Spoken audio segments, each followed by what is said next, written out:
Hello दोस्तों, आज हम गुलाम वंश के अगले क्लास के बारे में चर्चा करेंगे।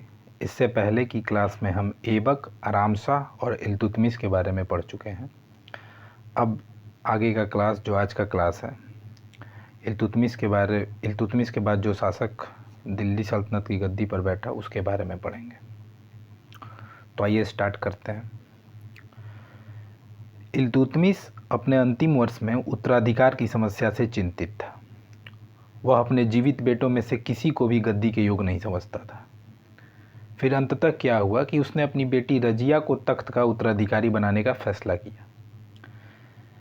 लेकिन बेटों पर एक स्त्री को वरीयता देना यह एक नया कदम था। अंततः जो तुर्क सरदार थे उन्होंने क्या किया कि इल्तुतमिश के बेटे रुकनुद्दीन फिरोज को गद्दी पर बैठा दिया ताकि वे उसे अपने इशारों पर नचा सकें। अंततः इल्तुतमिश के बाद दिल्ली की गद्दी पर रुकनुद्दीन फिरोज आसीन हुआ। अब जानते हैं रुकनुद्दीन फिरोज के बारे में। इल्तुतमिश के बाद उसका पुत्र रुकनुद्दीन फिरोज गद्दी पर बैठा। फिरोज पूरी तरह से निकम्मा, निकृष्ट और शराब के नशे में लत रहने वाला शासक साबित हुआ। राज्यों के मामले को उसकी मां शाह तुर्कान देखती थी।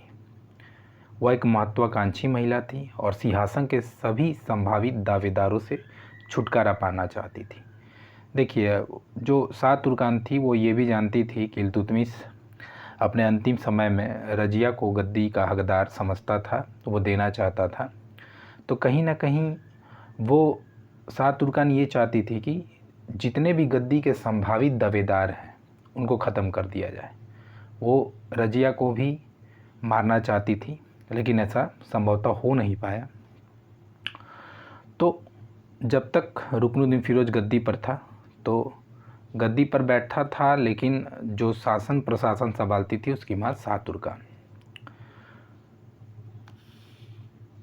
रुकनुद्दीन फिरोज को विलास प्रेमी जीव कहा गया है, क्योंकि वो हमेशा नशे में धुत रहता था, इसीलिए रुकनुद्दीन फिरोज को विलास प्रेमी जीव कहा गया है।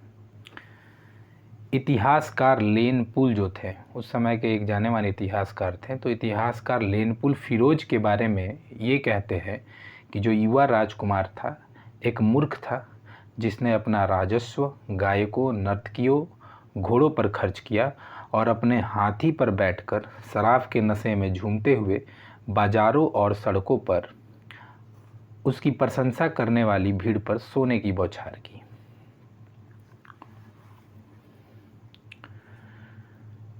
शाह तुर्कान के अवांछित प्रभाव से परेशान होकर तुर्की अमीरों ने 7 महीने से भी कम शासन के बाद फिरोज शाह को अपदस्थ कर दिया और उसे मौत के घाट उतार दिया गया और तख्त पर रजिया को बैठाया गया। अब जानते हैं रजिया के बारे में। चूँकि ये जानते हैं कि इल्तुतमिश रजिया को गद्दी बैठाना चाहता था, लेकिन रुकनुद्दीन फिरोज को तुर्कों ने रुकनुद्दीन फिरोज को गद्दी पर बैठाया, और लेकिन रुकनुद्दीन फिरोज ज़्यादा समय तक शासन नहीं कर पाया। मात्र 7 महीने तक ही रुकनुद्दीन फिरोज का शासन रहा। तो इसके बाद रजिया सुल्तान दिल्ली की गद्दी पर आसीन हुई। रजिया सुल्तान के बारे में जानते हैं। रजिया सुल्तान का काल है 1236 से 40। दिल्ली सल्तनत की गद्दी पर बैठने वाली प्रथम व अंतिम मुस्लिम महिला शासिका रजिया सुल्तान थी। ये तो सभी लोग जानते हैं, ठीक है। रजिया ने पर्दा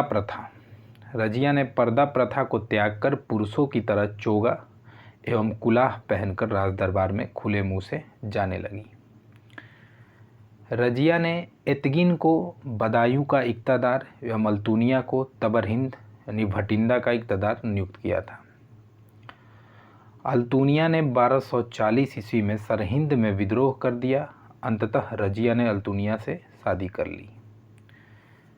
रजिया ने एक गैर तुर्क व अबिसिनियाई गुलाम जमालुद्दीन याकूत को अमीर याकुर यानी घोड़े का सरदार के पद पर नियुक्त किया। ये जो कहानी है ये एक 1 लाइन है, लेकिन इसको हम डिटेल में समझते हैं। रजिया ने याकूत खान को शाही अस्तबल का अधीक्षक नियुक्त किया था, जिसका मतलब होता था शासक से निकट होना। तुर्क अमीरों ने रजिया को याकूत खान से कुछ अधिक ही लगाव रखने का आरोप लगाया था। उनके अनुसार वह रजिया को घोड़े पर बिठाता था और उनका ये कहना था कि रज़िया उससे प्रेम करती थी, जबकि वो एक गैर तुर्क था। तो इससे वे लोग परेशान थे। लेकिन जो समकालीन लेखक हैं, इस आरोप को गलत बताते हुए उन्होंने कहा है कि रज़िया घोड़े पर बैठकर नहीं, हाथी पर बैठकर जनता के सामने जाती थी। तो ये तो एक रज़िया को गद्दी से चाहे इतना कम शासन करने का एक कारण था कि जमालुद्दीन याकूत को अमीर याखुर का पद देना। तो कुछ समय बाद क्या होता है कि लाहौर और सरहिंद में विद्रोह उठ खड़े होते हैं। रज़िया ने लाहौर के खिलाफ एक अभियान का स्वयं नेतृत्व किया था तथा वहाँ के सूबेदार को झुकने पर मजबूर कर दिया था। लेकिन वहाँ से सरहिंद जाते हुए एक अंदरूनी बगावत फूट पड़ी थी, जिसमें याकूत खान मारा गया और रज़िया को कैद कर लिया गया। उधर तुर्कों ने क्या किया कि इल्तुतमिश के तीसरे पुत्र बहराम शाह को गद्दी पर बैठा दिया। तो रज़िया ने क्या किया कि उसे कैद करने वाले अल्तुनिया को लुभा लिया और उससे शादी करके दिल्ली को पाने के लिए फिर नए सिरे से कोशिश करने लगी। लेकिन अंततः क्या हुआ, लड़ाई के क्रम में डाकुओं के हाथे रज़िया मारी गई। रज़िया की मृत्यु और नायब के रूप में बलबन के शक्ति हासिल करने के बीच का जो काल था, अमीरों और बादशाह के बीच निरंतर संघर्ष का काल था। देखिए, जब रज़िया सुल्तान की हत्या होती है, उसके बाद से 3 शासक गद्दी पर बैठते हैं और वो शासक केवल अमीरों की कठपुतली होते हैं। इसलिए जब तक बलबन दिल्ली की गद्दी पर नहीं बैठता है, तब तक हम ये कहेंगे कि उस समय का काल बस तुर्कों का वर्चस्व का काल था, तुर्क सरदारों का, क्योंकि वे लोग वैसे शासक को बैठाते थे जो उनके इशारों पर नाच सके। अमीर स्वीकार करते थे कि इल्तुतमिश का कोई वंशज ही दिल्ली के तख्त पर बैठ सकता है, पर वे यह भी चाहते थे कि सारी शक्ति और अधिकार उनके हाथों में रहें। तो ये राजतंत्र और तुर्क सरदारों का संघर्ष तब तक जारी रहता है जब तक बलबन धीरे धीरे करके सारी सत्ता अपने हाथों में नहीं ले लेता है। तो रज़िया के बाद के जो सुल्तान हैं, वो सुल्तान नाम मात्र के थे, बस वो तुर्क सरदारों की कठपुतली थे। और तो अब रज़िया के बारे में आगे का पॉइंट देखते हैं कि गैर तुर्कों को सामंत बनाने के रज़िया के प्रयासों से तुर्की अमीर विरुद्ध हो गए और उसे बंदी बनाकर दिल्ली की गद्दी पर मुइजुद्दीन बहराम शाह को बैठा दिया। तो रज़िया के बाद, जैसा कि हम ये भी मैंने बताया कि जब लाहौर में और सरहिंद में विद्रोह उठा था, तो रज़िया उसको संभालने के लिए गई थी। तो उधर क्या किया था कि तुर्कों ने रज़िया के जगह पर बहराम शाह को गद्दी पर बैठा दिया था। तो फिर रज़िया ने कोशिश किया था कि वो गद्दी पाए, लेकिन वो इसमें नाकाम रही। एक मैंने नोट में लिखा है कि इल्तुतमिश के वजीर निजामुल मुल्क जुनैदी ने रज़िया के सत्तारोहण का विरोध किया था। रज़िया बेगम को सत्ताच्युत करने में तुर्कों का हाथ था, मतलब रज़िया बेगम को उसके सत्ता से हटाने में तुर्क सरदारों का हाथ था।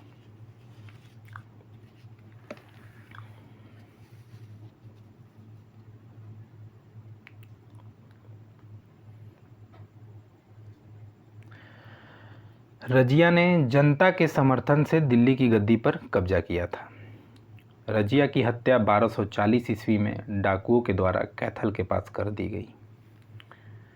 रज़िया का महिला होना, पुरुषों की पोशाक में दरबार में आना, घुड़सवारी करना और तुर्कों को महत्व देना इत्यादि कारणों से तुर्क अमीर एवं उलेमा रज़िया को गद्दी से हटाना चाहते थे, जिसमें उन्हें सफलता भी मिली। एक रज़िया के पतन का ये कारण है कि रज़िया का एक तो पहले महिला होना, जो कि इस्लामी कानून में एक महिला का सत्ता पे आसीन होना एक नया कदम था, जो कि तुर्क सरदारों और अमीरों को पसंद नहीं था। दूसरा कारण था कि वो पुरुषों की तरह पोशाक पहनकर दरबार में आती थी, घुड़सवारी करती थी और उसने तुर्कों को महत्व देने के बजाय गैर तुर्कों को ही महत्व दिया था।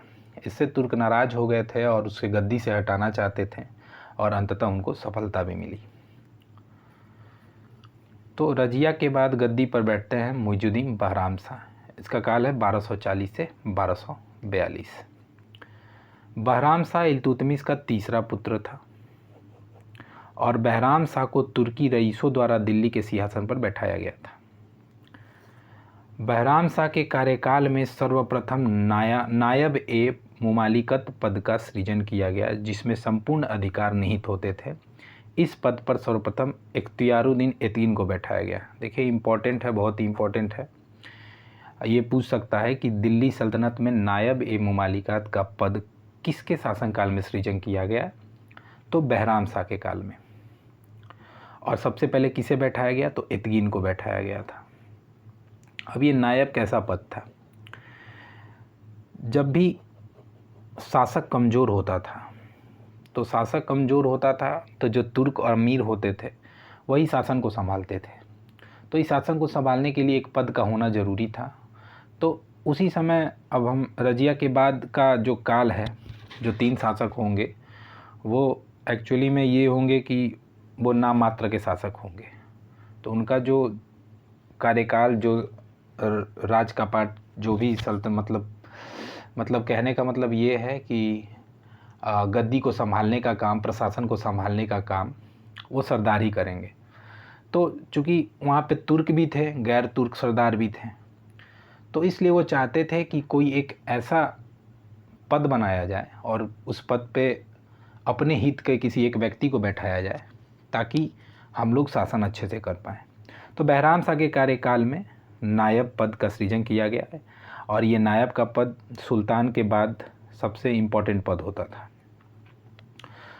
तो इसको याद रखिएगा कि बहराम शाह के काल में सर्वप्रथम नायब ए मुमालिकत पद का सृजन किया गया, जिसमें संपूर्ण अधिकार निहित होते थे, और इस पद पर सर्वप्रथम एतगिन को बैठाया गया। देखिए ये भी इम्पोर्टेंट है कि 1241 में पहली बार दिल्ली सल्तनत को मंगोल आक्रमणकारी ओगेदेई खान के नेतृत्व में मंगोलों का आक्रमण झेलना पड़ा। मंगोलों ने सिंधु घाटी पर आक्रमण किया और लाहौर को घेर लिया। देखिए ये दूसरा क्वेश्चन है, जब पूछता है कि पहली बार मंगोल सिंधु घाटी पर नज़र कब आए थे, तो इसका आंसर इल्तुतमिश होगा। लेकिन उन्होंने कभी सिंधु घाटी को पार नहीं किया। लेकिन पहली बार मंगोल आक्रमणकारी का आक्रमण झेलना पड़ा था दिल्ली सल्तनत को, किसके काल में? तो बहराम शाह के काल में। ये दोनों क्वेश्चन अपने आप में इम्पोर्टेंट हो जाता है कि नायब ए मुमालिकत पद का सृजन किसके काल में हुआ? तो बहराम शाह। और दूसरा कि मंगोल आक्रमण पहली बार दिल्ली सल्तनत में किसके काल में हुआ? तो बहराम शाह के काल में। कब? 1241 ईस्वी में।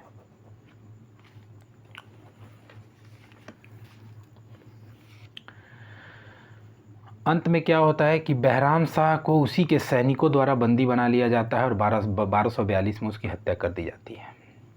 फिर बहराम शाह की मृत्यु के पश्चात तुर्कों ने अलाउद्दीन मसूद शाह को शासक बनाया। तो बहराम शाह से यही 2-3 इम्पोर्टेंट क्वेश्चन है जो पूछ सकता है। तो इसके बाद तुर्कों ने अलाउद्दीन मसूद शाह को गद्दी पर बैठाया।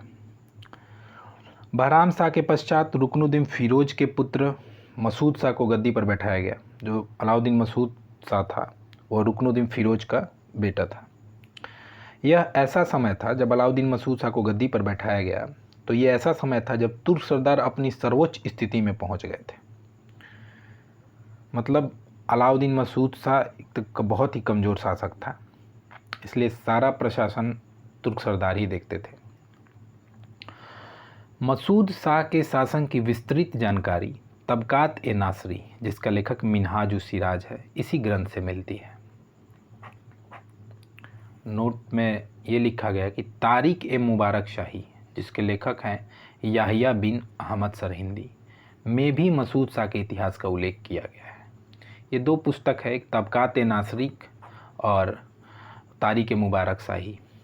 इन दोनों पुस्तक में अलाउद्दीन मसूद शाह के बारे में बताया गया है। देखिए जैसा कि मैंने बताया कि मसूद शाह के समय तुर्क अपनी सर्वोच्च स्थिति में थे, तो ये पूछ सकता है कि जो तुर्कान ए चिहलगानी, जिसका निर्माण इल्तुतमिश ने किया था, वो कब अपने सर्वोच्च स्थिति में था, किसके समय में? तो मसूद शाह के समय तुर्कान चिहलगानी पद जो था अपने सर्वोच्च स्थिति में थे और मसूद शाह के पास केवल सुल्तान की उपाधि मात्र ही रह गई थी। मसूद शाह के शासनकाल में अधिकतर इक़्तिदारों ने स्वयं को स्वतंत्र घोषित कर दिया था और मसूद शाह के समय नाइब के पद पर मलिक कुतुबुद्दीन हसन को नियुक्त किया गया था, जो कि एक गैर तुर्क था। ये तुर्क नहीं था, ये गैर तुर्क था। और शासन का वास्तविक अधिकार जो था वजीर मुहाजबुद्दीन के पास था, जो जाति से गैर तुर्क था। और जो गैर तुर्क थे उनको ताजिक कह के पुकारा जाता था, ताजिक, गैर तुर्क। तो नायब का भी पद गैर तुर्क के पास था और वजीर का भी पद गैर तुर्क के पास था। तो इससे तुर्क परेशान रहते थे और वो चाहते थे इन लोग को हटाना, और जिसमें सफल भी हुए। उन लोगों ने वजीर का पद मुहाजबुद्दीन से छीन लिया था और एक तुर्क सरदार को वजीर बनाया था जिसका नाम था अबू बकर।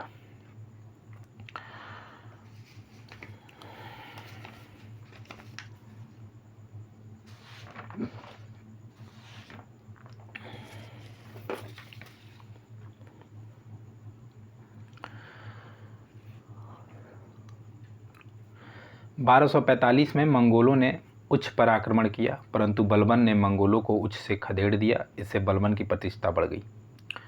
हम बलबन के बारे में पढ़ेंगे कि बलबन ने एक्चुअली दिल्ली सल्तनत को बहुत मजबूत बनाया था और बलबन बहुत स्ट्रगल करके आगे आया था। बलबन देखिए, एक इल्तुतमिश द्वारा बनाया गया जो तुर्कान चिहलगानी पद था, जो 40 सरदारों का गुट था, उसमें बलबन एक सरदार था। बलबन ने अपने आप को धीरे धीरे अपनी स्थिति को बहुत मजबूत बनाया और उसने बहुत सारे काम किए मसूद शाह के समय, बहराम शाह के समय, राजिया के समय, इल्तुतमिश के समय। तो हम उसके बारे में जानेंगे।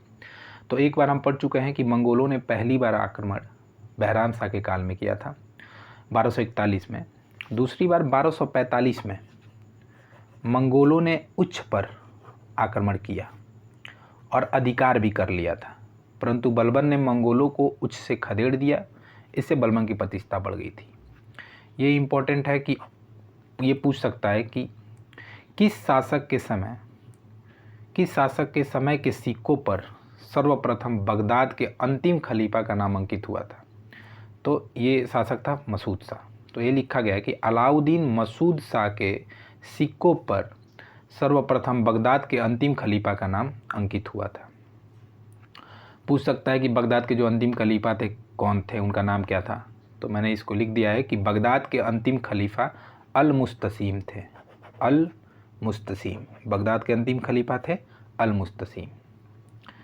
फिर बलबन ने क्या किया कि षड्यंत्र के द्वारा 1246 में मसूद शाह को सुल्तान के पद से हटाकर नासिरुद्दीन महमूद को सुल्तान बना दिया। तो आज हम यहीं तक छोड़ देते हैं। इसके बाद का अगला टॉपिक होगा, अगला शासक नासिरुद्दीन महमूद 1246 से 66। इसके बारे में पढ़ेंगे, बलबन के बारे में पढ़ेंगे। धन्यवाद।